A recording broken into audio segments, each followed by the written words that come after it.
Bapak-bapak, ibu-ibu, dan saudara-saudari yang dikasihi Tuhan, salam jumpa berkat dalam. Salam. Pada kesempatan yang berbahagia ini, marilah kita belajar dari sabda Tuhan. Kita mengambil inspirasi dari sabda Tuhan untuk hari ini. Kita awali dengan membuat tanda salib, tanda kemenangan Kristus. Dalam nama Bapa dan Putra dan Roh Kudus. Amin. Tuhan beserta kita sekarang dan selama-lamanya. Sabda Tuhan kita ambil dari Injil Santo Lukas bab 17 ayat 11 sampai dengan ayat 19 tentang ke-10 orang kusta yang dilahirkan oleh Tuhan. Dalam perjalanannya ke Yerusalem, Yesus menyusur perbatasan Samaria dan Galilea. Ketika ia memasuki suatu desa, datanglah 10 orang kusta menemui dia. Mereka tinggal berdiri agak jauh dan berteriak, "Yesus Guru, kasihanilah kami." Lalu ia memandang mereka dan berkata, "Pergilah, perlihatkanlah dirimu kepada imam-imam." Dan sementara mereka di tengah jalan, mereka menjadi tahir. Seorang dari mereka ketika melihat bahwa ia telah sembuh kembali sambil memuliakan Allah dengan suara nyaring. Lalu tersungkur di depan kaki Yesus dan mengucap syukur kepadanya. Orang itu adalah orang Samaria. Lalu Yesus berkata, "Bukankah ke-10 orang tadi semuanya telah menjadi tahir? Di manakah yang 9 orang itu? Tidak adakah di antara mereka yang kembali untuk memuliakan Allah selain daripada orang asing ini?" Lalu ia berkata kepada orang itu, "Berdirilah dan pergilah, imanmu telah menyelamatkan engkau." Demikianlah Injil Tuhan. Terpujilah Kristus. Bapak, Ibu, dan saudara-saudari sekalian yang terkasih, sabda Tuhan pada kesempatan ini mengingatkan kepada kita sekalian akan pribadi Tuhan Yesus yang menjadi sumber rahmat bagi kita, dan bagi ke-10 orang kusta berkat itu dalam bentuk kesembuhan dari sakit mereka, pemulihan dari kenajisan mereka sebagai orang yang terkena penyakit kusta.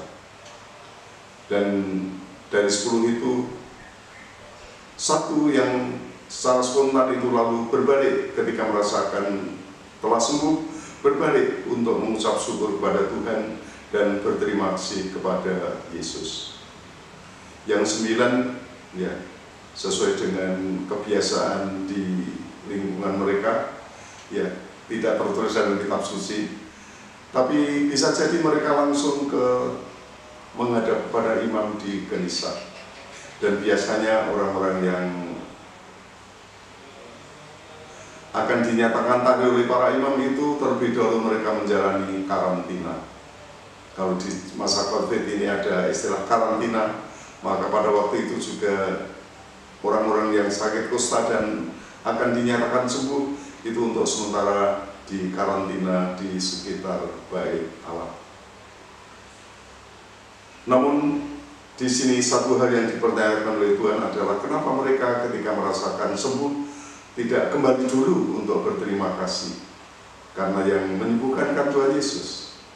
Dan semestinya ucapan terima kasih itu juga kepada Tuhan Yesus. Dan inilah kiranya satu hal yang baru yang perlu kita hayati dalam kehidupan kita. Tuhan Yesus adalah sumber rahmat keselamatan kita. Tuhan Yesus adalah sumber rahmat bagi penyucian hidup kita, penyempurnaan hidup kita. Dan sudah semestinya kita selalu bersyukur, kita selalu berterima kasih kepada Tuhan di dalam diri dan lewat Tuhan Yesus sendiri.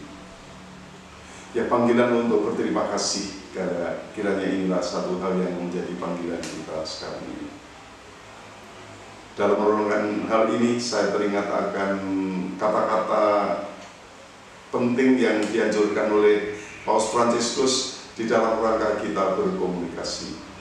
Ada 3 kata penting yang perlu kita perhatikan, yaitu kata tolong, kata terima kasih, dan maaf. Tolong, terima kasih, dan maaf. Ya baik kalau kata-kata ini juga selalu kita bawa di dalam doa-doa kita. Kita selalu mohon pertolongan dari Tuhan agar kita diberi rahmat sesuai dengan kebutuhan kita. Kita selalu berterima kasih kepada Tuhan karena kita telah dicintai dan banyak rahmat telah kita terima di dalam kehidupan ini.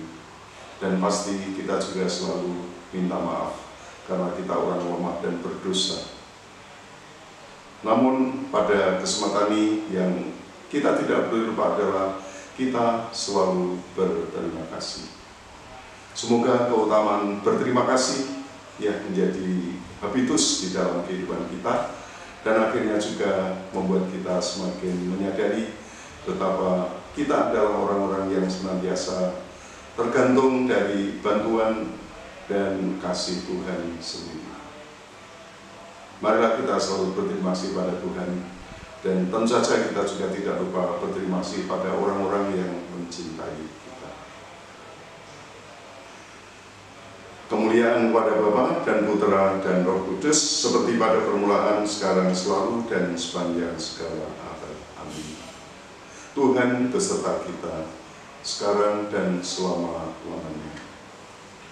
Ya Tuhan, kami mohon berkat-Mu untuk saudara-saudari kami ini. Mohon berkat kesehatan-kesejahteraan bagi seluruh keluarga. Mohon berkat kelancaran di dalam usaha dan karya. Mohon berkat masa depan yang baik bagi putra-putri kami. Dalam nama Bapa dan Putera dan Roh Kudus. Amin. Selamat berkarya, Tuhan memberkati.